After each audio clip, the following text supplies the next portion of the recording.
the July 12, 2022 Ways and Means Committee meeting. Roll call, please. Chairwoman Sims. Here.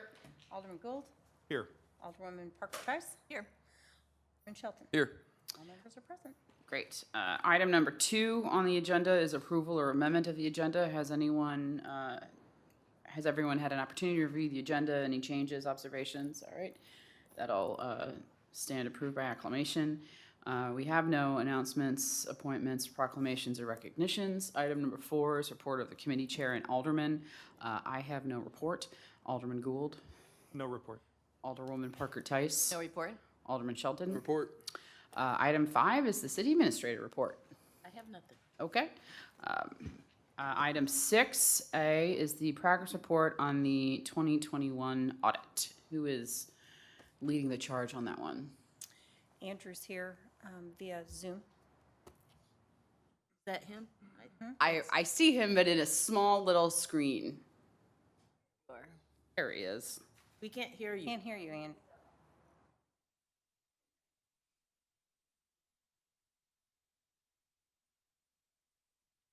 Can't hear you yet. You're Can't you're hear you. muted. Maybe us.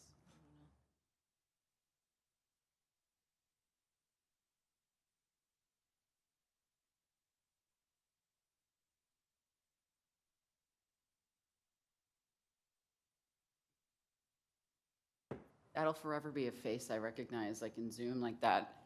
Where is the?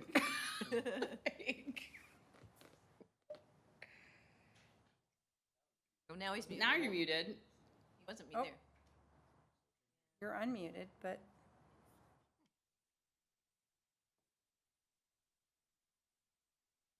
Oh, you can hear Karen him on. Smith says you can hear him on Zoom. So it's our She can hear him. chambers. Huh.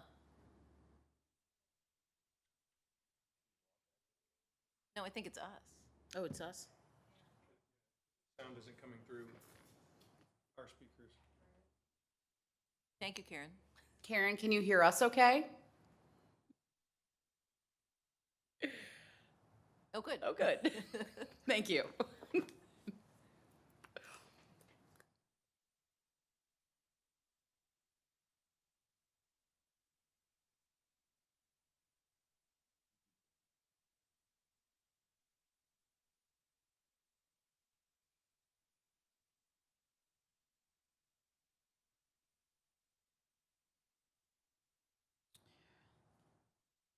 Well, can I make a suggestion? Could we perhaps go on to 6B and Go come back and give whenever him he's an ready? opportunity to? I think it's our own. Oh, there Well, they're also working on it in the back. Should he log out and then log back in? No, I don't think it's him. I think it's us. It's us, well.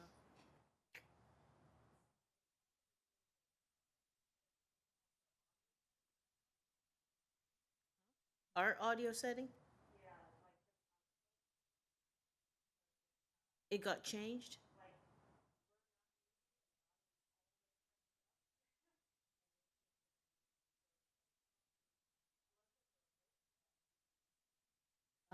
I'm not aware of that.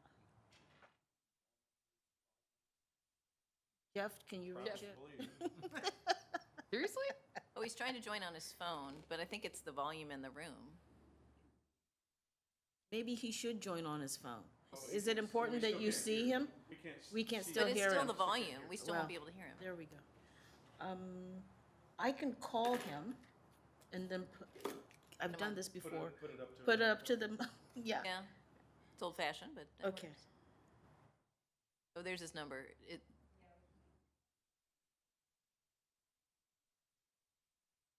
He had to put his number up. You have his number, I'm sure. Hold on. I think Karen's just been typing in. She just said if you can't hear. Only hear her if she would make her phone.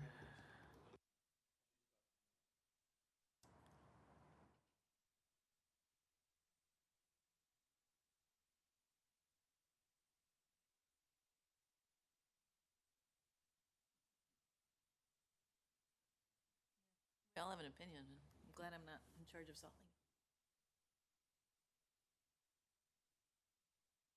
Hi, Andrew, I'm gonna put you on speaker.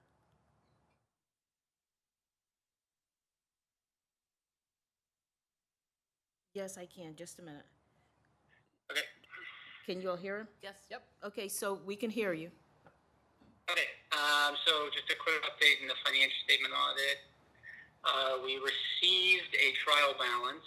A trial balance is basically your chart of accounts with numbers that allow us to prepare the financial statements and to start auditing them.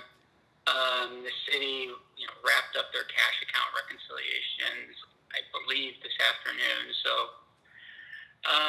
we've done the accounting for a lot of what I refer to as the government-wide items, and now we're going through and testing working capital, meaning cash and accounts payable, and helping the city, record what entries they need to make in order to get the financial statements complete and accurate. Are you guys interested in knowing exactly where we are from a timing perspective?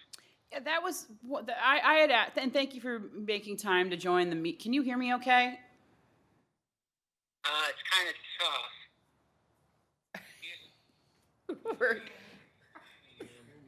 Wait, hold on. Wait, okay, so I'll do my best. Can you hear me now? I can hear you much better now. Okay, I've got you up to my microphone. One, thank you for zooming in or phoning in on this meeting. We have a timeline on our agenda, and I was just looking for confirmation. Are we on track? Is this a doable deadline? What do you need? So I thought I would just get it straight from you. Yeah, so the deadline I think we proposed is 8/31. Now, I think after we proposed that, there was the Moody's items that came up, which Bull updated me earlier in July or late in June that the deadline's now the 29th. Is that right? This is right. So what I saw on the agenda were dates, and then there was sort of a strike through for August 31st, which is kind of part of what piqued my interest. In just complete transparency, it would be very tough for us to hit that July 29th deadline based upon the status of where the bank reconciliations are and the timing of when we receive the trial balance.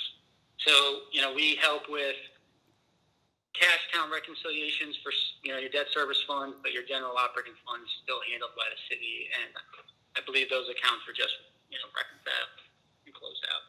It's going to be tough for us to hit a July 29th deadline. And I'm not sure this is a question necessarily directed to you, or perhaps maybe Bullet. What is the result or the damage, if any, that is done, or the harm if we don't meet that July 29th deadline? So, we've had discussions with the board regarding Standard & Poor's, and so that impacts it. But aren't we already late? But I would love to be able to call them and ask that it be reinstated. I just don't want to. I don't want to set anyone up for failure. No, and that's why I'm asking for certainty in terms of when the audit can be completed. And so industry standard is 6 months from the end of the year. And so if it takes us 9 months, then it's late, but it's not as late as 20. And so if I cannot give Standard & Poor's absolute guarantee that this audit will be completed in a timely manner in accordance with industry standards, then I can't call them and ask that it be reinstated. Ask that what be our grade? Is that what you mean? Okay.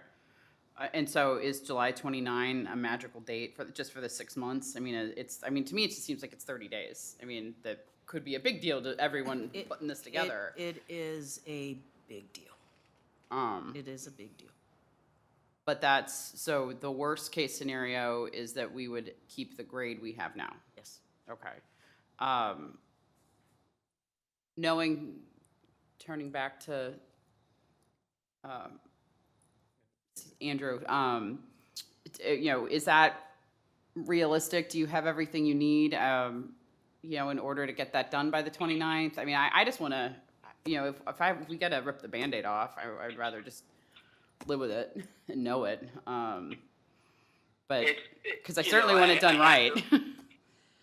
Oh, from our firm's perspective, we can't, we got to make sure the quality's there first and foremost. We understand deadlines, but quality still has to be there. It's going to be very hard. I'm not going to say it's not doable, but I have to look at the cash count reconciliations for the operating accounts, and I should have a pretty good idea. And Robin is supposed to provide those tomorrow morning. I don't want to say no, because if things are reconciled, like, we've done a lot of work over the last 3 or 4 weeks to try to get to a position where we're able to turn around the cash testing and the working capital stuff right away. But that is going to be kind of predicated on where things are on the city side. And so, other than that report that you're to be receiving tomorrow morning, is there anything else that you're waiting on the city to produce? Yeah, I mean, there's requests that we have specific to our payroll testing. I know that is one item that's outstanding. There's some payroll type of items. Those are things that are top of mind. We need to talk to someone at the city specific to capital projects and make sure you're identifying all your capital assets. Those are the things that are, that we've identified. We also have a lot of adjustments that we're proposing the city to make, and we need to go over those with the city so they can post and review and approve them. I liken this to the 20 audit. And so I think that what you have requested for that is that hopefully Andrew is available to come to, well, we're in July. So this is the one meeting, and if he provides updates toward that date and we look like we won't hit it, I'll send an email to the board and inform you. But I think it's a good goal to try to achieve. He's outlined some of the things that he's expecting from us, and I know that Jason just did a little sidebar and said the payroll testing, he got that request today. So there's some things that we can easily turn around. There are others that might require a little bit more work, but if we can't meet that date, I'll let the board know. But I think it's a good goal to aim for. But if I don't have somewhat of a complete assurance that we can meet that, then I won't be calling Standard & Poor's. I won't start the process of reinstating, because I am hearing from multiple bondholders. Or multiple what? Bondholders. Okay. Does anyone have any questions? Well, I mean, I guess, is this something that in a couple of days we'll know more about? That, I mean, Andrew identified some things that the city still needs to provide, and then he's got to look and see what needs to be done once he gets the information. So it sounds like a lot of work needs to be done, and it's already the 12th. But, Andrew, if you got everything this week and it was all in decent shape, is this doable, or is it just? If the city got everything to me within the next 48 to 72 hours, it is a possibility, as long as your transfers between funds balance. And those are the things that I need to take a look at in the trial balance that Robin just provided. However, I could look at your cash account reconciliations and see a lot of reconciling items and things that need to be followed up on, and I'm going to know right away we can't hit that deadline. So he should be able to tell us within a short period of time whether this is achievable or not. So, Andrew, if we can ask, maybe by Friday, you give us what you think is achievable, what is not, what's remaining, and then I'll share that with the board. Yep, so did you say Friday, Bola? Well, because you said 48, 72 hours, I was initially thinking sometime next week. Well, that's when we need to get your information, but I'll have a pretty good idea tomorrow morning or even this evening when I can sit down and take a look at your trial balance. Okay. So I'll shoot you an email, Bola, and kind of just give you a quick summary as to what I'm seeing and if you think we can achieve this deadline. Okay. Does that sound good? Okay. So, Go ahead. just so Alderman so I'm clear, so to avoid that we have any, errors like we just reconciled with the last one, right? We need to make sure that we get all of this stuff to Andrew within 48 to 72 hours, and then he'll be able to evaluate whether or not we can actually hit this deadline. Well, he's restated that once he has a chance to sit down tonight and looks at what we've sent him, he'll be able to tell us. So we'll even know sooner than that. That's with the implied, he'll still expect everything turned into him within 48 to 72 hours in it, Yeah. in it meeting that grade. Andrew, is that fair that you're, do you understand? I'm having a little trouble hearing. Yeah, so geez. What, Pass the talking stick. Yes. Put in your eye. I've got the conch here.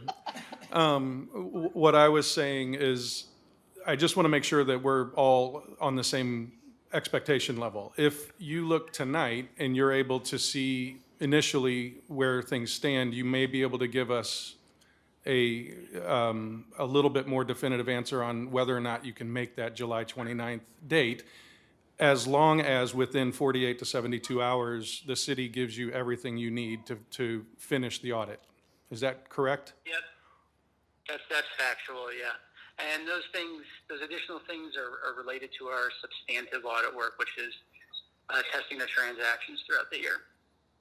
Okay.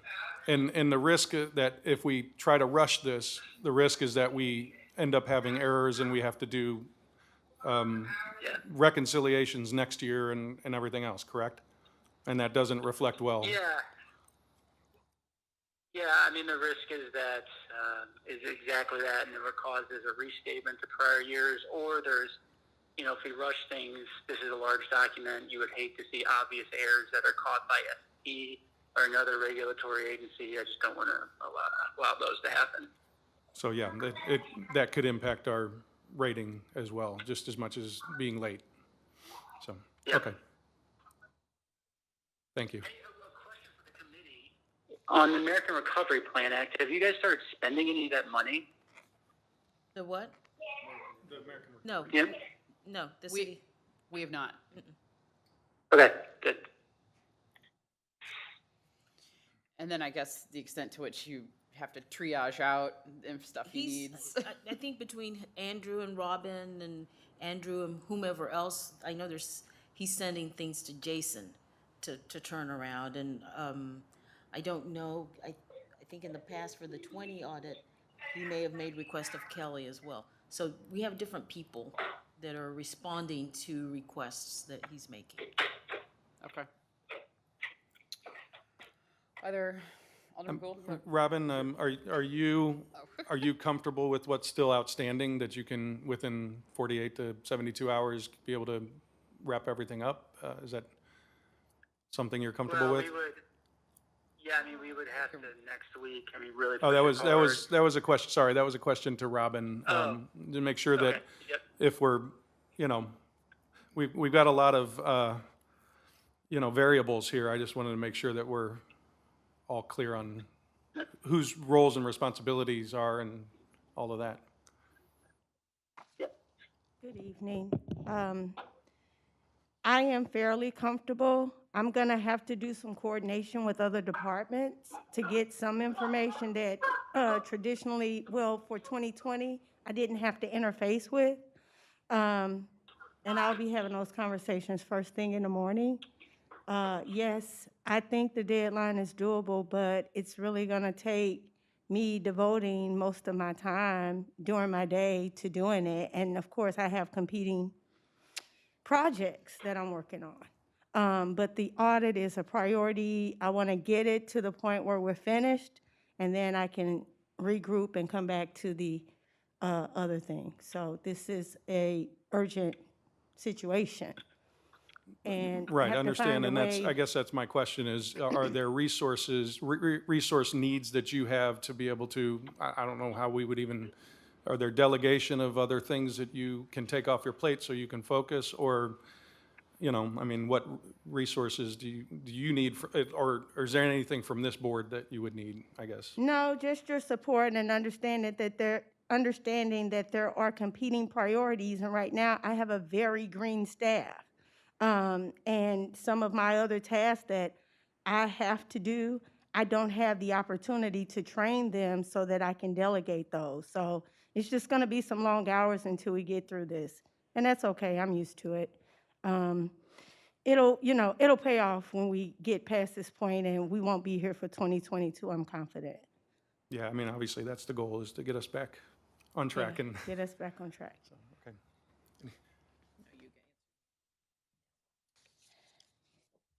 Well, thank you, everyone, for all your hard work.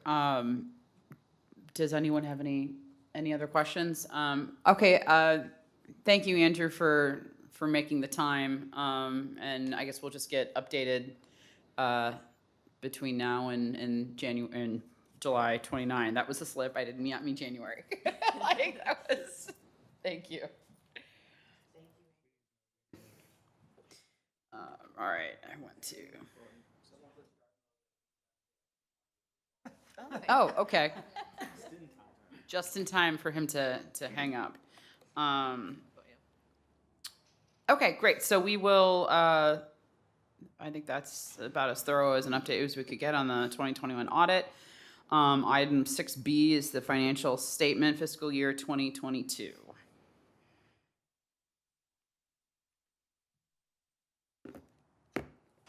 Hello again.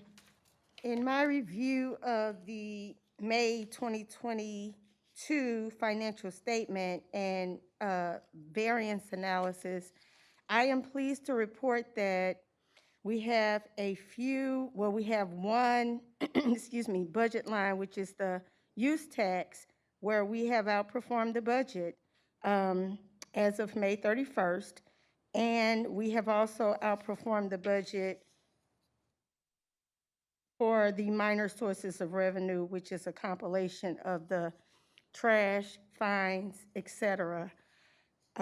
Overall, when it comes to revenues, they're healthy and strong, and we do expect to collect all of the revenues and then some for 2022. That's in the general fund. Take my mask off, sorry. Capital Improvement Fund, revenues are steady. You'll find that in this revenue report, most of the revenues are steady through the end of May. I did not notice any underperforming revenues. So I'll move to expenses if you all don't have any questions about revenues. Nope, thank you. Happy to report expenses are on track. We do have a few departments in the general fund where expenditures are running slightly higher than we expected. In administration, that's due to miscellaneous contractual expenses. We used Gina Services more for about 3 months instead of relying on temporary workers, just because of the training and learning curve and the emergency impact of the audits. Dues and subscriptions are up, as well as full-time employee overtime costs. There has been an increase in travel meetings in the legislative area. As a matter of fact, a few of the departments saw what I would describe as seasonal increases. More people are traveling in the first part of the year. I don't have a real concern because I'm sure that there won't be any over expenditures. It's cyclical. But in reporting for the month of May, that would be the answer for that.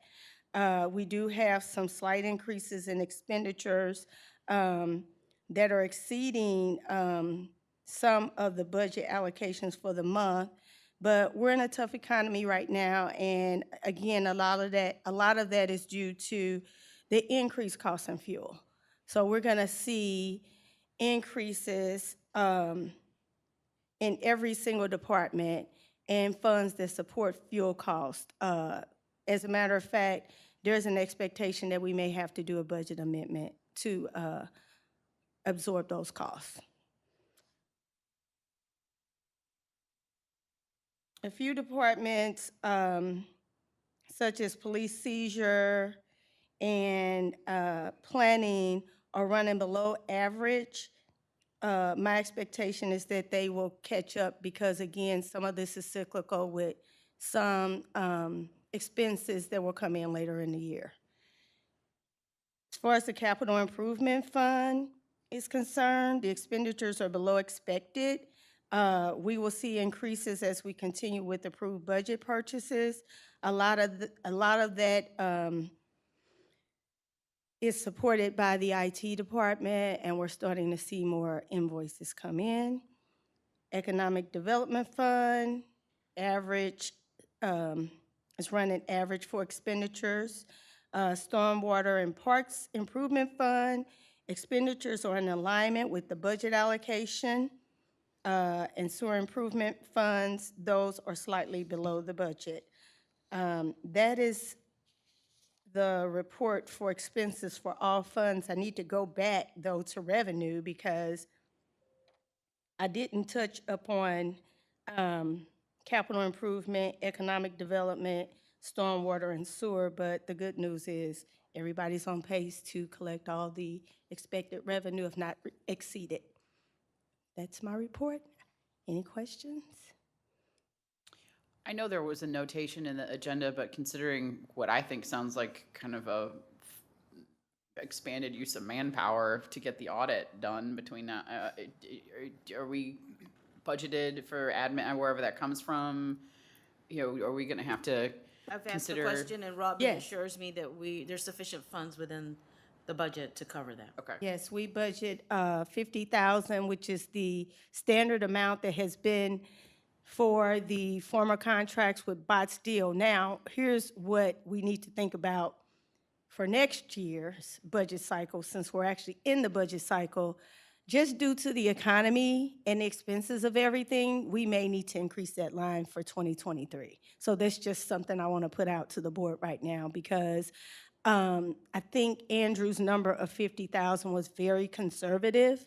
What he didn't share on the call is when you are in a situation like this and you're expecting a quick turnaround, that's more man hours. So we may have a situation where we have to do a budget amendment to be able to get this done. We'll just have to wait until the bill comes in and see what the output is from the services that CLA is providing. But we have budgeted for $50,000, which is similar to what's been done in the past for accounting services. Okay, thank you. Are there any questions? Thanks. Thank you.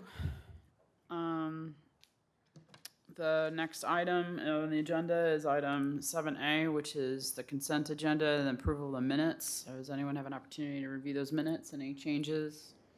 All right, those will stand approved by acclamation.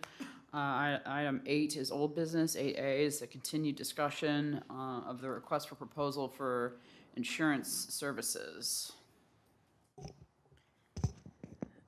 In board docs, there is a complete update, I believe, on the recommendations that were made in the Charlesworth report for the different insurance products.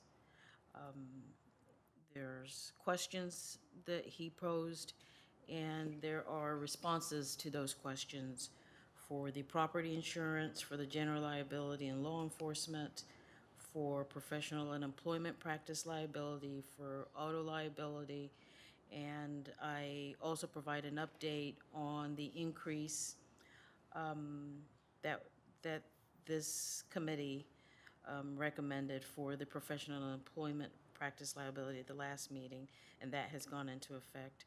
Also attached is the renewal summary. I'm trying to bring that up. And so I asked Thomas McGee to provide for the committee the different coverage, the carrier, the limits, the premium for the 21-22 budget cycle and the 22-23 budget cycle. So I believe that we have provided the additional information that the Ways and Means Committee has requested. I don't know if you would agree or if there's something more that's missing. Alderwoman Parker Tice? I pulled out my slate file when I, this. So my question on the responses is, my hunch is that you've answered, that you've solved these, but it didn't seem like the responses fit with the recommendations. So, like pages 8 and 9, have slate confirm coverage for dishonest, fraudulent stuff. Have slate explain sexual molestation, how sexual molestation coverage works. Have slate explain coverages, how coverage disputes are resolved. And it just says this is done by the city. So, like, did we look at these things? Like, almost in every section, like auto, have slate confirm uninsured motorist coverage. Like, did we confirm that? It was a recommendation, but there's no information in the responses that we actually. I can go back and update it for that. It's been confirmed, but I'll put it in writing. Okay, because that was sort of, like, I looked at the answers and they didn't seem to respond to their recommendations. Right. In almost every one. And then my other question is, on page 14 in their report, they recommended umbrella coverage, umbrella and excess coverage. And that wasn't listed in the meeting update, and I wondered if that was something that was done.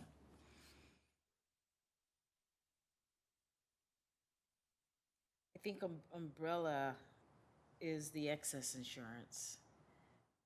Talked about that. Yeah. So I'll go back and specifically say, we talked about this, no board direction, or maybe no decision, something like that. I'll go back and update it for the items you point out. I think my general statement might be misleading. Okay. Okay. Yeah. So we'll put this back on the next agenda. It will never go away. And I guess there's just never going to be someone that can, Charlesworth, only Charlesworth can do the work of Charlesworth, I guess. Well, I'll keep on checking with them for the time when they're fully staffed. It's a minimal cost to do this. So that opportunity is still out there for them to do it. Are there any other questions? Okay. We'll revisit that yet again. All right, item 9A item 9 is new business. 9A is observance of Juneteenth, the federal holiday. Who's got that? Okay, so the memo that I had provided basically indicated what the cost would be associated with putting that as a permanent holiday. The city currently observes 10 fixed holidays and 1 floating holiday for all of its staff.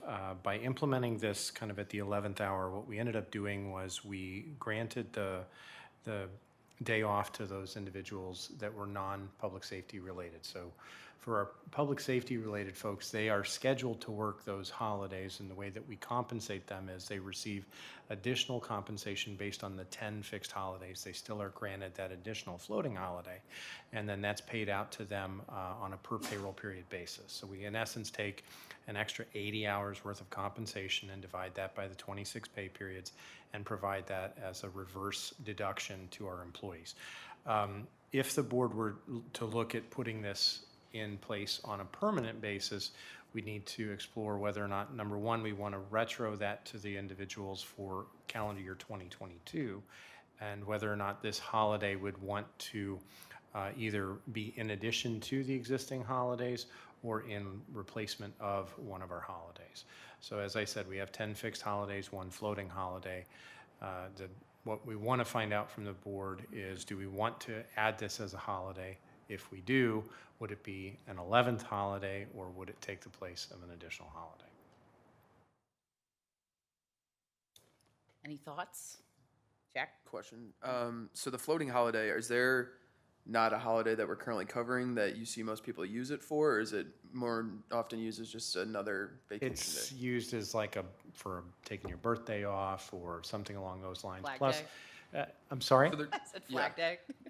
Well, typically where I see it used the most, if I can even say that, is by our new employees. The first 90 days of hire, there is no time available to them other than that personal holiday. So invariably, that's what that personal holiday gets used for, at least for people in the first year of employment. Beyond that, again, it's kind of treated like just at an additional day. It's very seldom that somebody would use it to take Good Friday off or something like that. They kind of treat it as though it's an additional 8 hours of vacation, just they plug it in wherever they need to.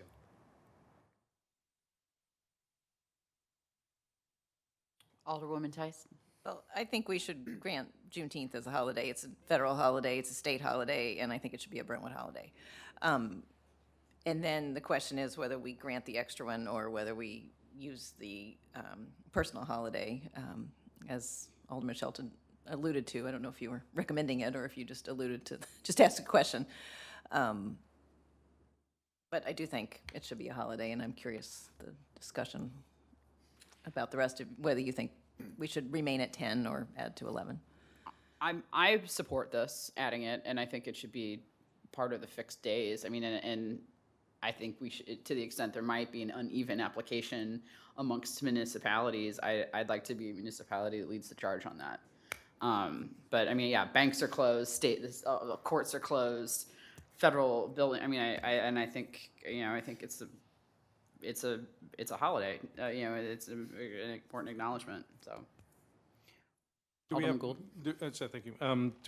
Do we have any, for the folks that are, the companies or other municipalities that are recognizing it, do we know, do they have it as an 11th holiday? Or is it, you know, or is it a replacement of the personal holiday and you just don't have the personal holiday? I mean, I'm curious. Just You didn't ask that yeah, question? that wasn't something that we asked specifically, but just in dealing with some of my compatriots in other municipalities, it seems to have been added as an extra one. So it's. But I don't want to make a blanket statement to that. Just saying the few that I have spoken to indicated that it was an additional. Yeah. It's not across the board by any stretch. So it's added as an 11th fixed holiday that then needs to be budgeted for during budgeting. Yes. Alderman Tyson? Do most municipalities have this floating holiday? It's sort of a concept I've never heard of. So, Yes, Do they? actually, Okay. most do. some do, okay, yeah. Because I mean, just sort of to say out loud, it's just shy of $18,000 to add this as an 11th holiday. So this is it's not just, you know, $10 or something. Right. Wouldn't you agree, though, there's a, I don't know what to call it, a morale boot? I mean, given the labor environment that we are in, It was definitely very well I- received by the staff. I had a number of staff, and I think I forwarded several emails to BOLA that I had received from staff specifically thanking the board and BOLA for having that as an additional holiday. It was very, very much appreciated by our staff. We thank the mayor for taking. Absolutely. I fully intend to take this recording to my employer. And it's really, so, I mean, anyway, so, I mean, I think. Oh, I I'll think we make a should do it. motion that we add Juneteenth as a holiday in the city of Brentwood. Well, I need to find that out. Second.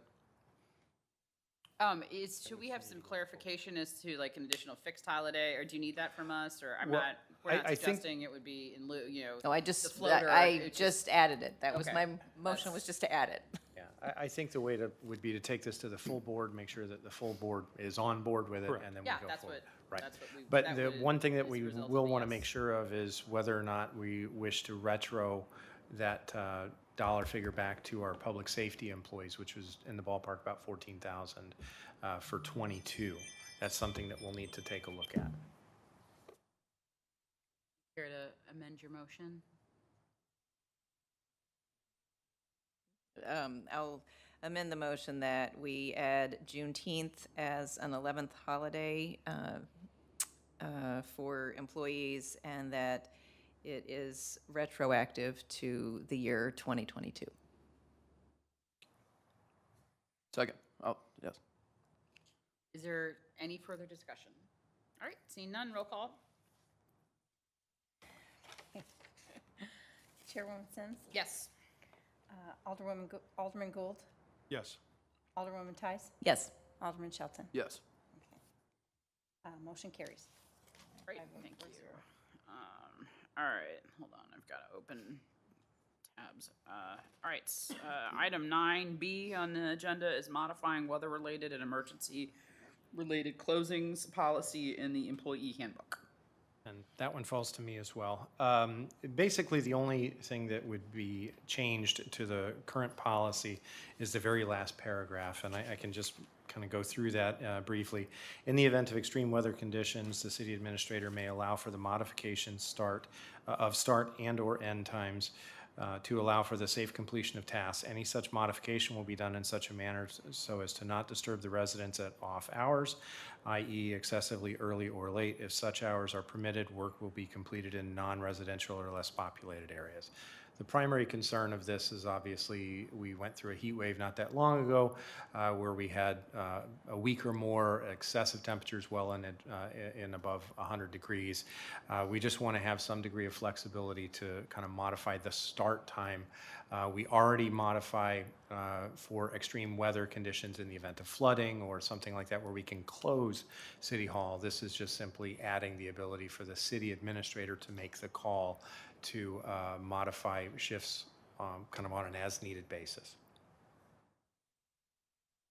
Are there any further questions? I guess at this point, Chair would entertain a motion to amend the employee handbook as reflected in the memo that was attached to the So moved. agenda. Second. There's motion by Alderman Gould, second by Alderman Parker Tice. Any further discussion? Seeing none, is that a roll call or? Okay, roll call, please. Chairwoman Sims, Yes. Alderman Gould, Yes. Alderwoman Tice, Yes. Alderman Shelton. Yes. Motion carries by a vote of 4-0. Great.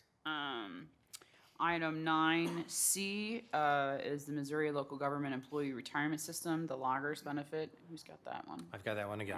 All right. So what this one is more for informational purposes, but I want to kind of tack something onto the end if I may. Every year, the rate that we pay into loggers fluctuates on a variety of economic conditions as far as the stability of the program, things along those lines. So what I have included here in the memo indicates the last several years. And as we've seen, we've actually had a relatively large decline in terms of the cost associated with the benefit. The current benefit is what is called the L7 program. The L7 equates to 1.5% on an annual basis for the employee populace.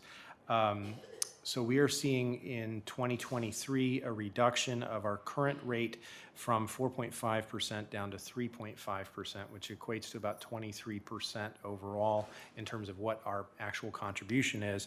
To put that into numerical terms, if we continue at the current trend in terms of salary, it would be approximately an annual savings of about $27,000. So again, that portion is more or less just for informational purposes, much like when we have a rate increase or a decrease with regards to our other benefits. The one thing that I would like to kind of float to the committee would be the opportunity to explore with loggers potentially changing the benefit that we offer. As I said, we currently offer the L7 program, which is at the 1.5%. There's no cost for us to make any kind of exploration into making a change to that. The next change would be what's called the L12. I don't know how they do their numbering, but the L12 would take it from 1.5% to 1.75%. It may not seem like a large increase, but overall, that basically is a 15% increase to the pension benefit for non-uniformed employees. Last year, the board chose to move forward with a differentiation between the uniformed personnel and the non-uniformed personnel in terms of compensation. This might be an alternative that we could look at that might be a reward to some of our non-uniformed employees. Again, it doesn't seem like it's that much of an increase, but to put it into perspective, a 30-year police officer would retire at 80% of his salary, whereas a 30-year employee on the non-uniform side would retire at 45% of their salary. So this would take that 45% to 52.5%. Again, not a dramatic increase, but a substantive enough one that I think our employee populace would find benefit to it. So what I'm asking permission for is the opportunity to explore that, bring it to the board, especially given that we're looking at budgetary concerns for next year.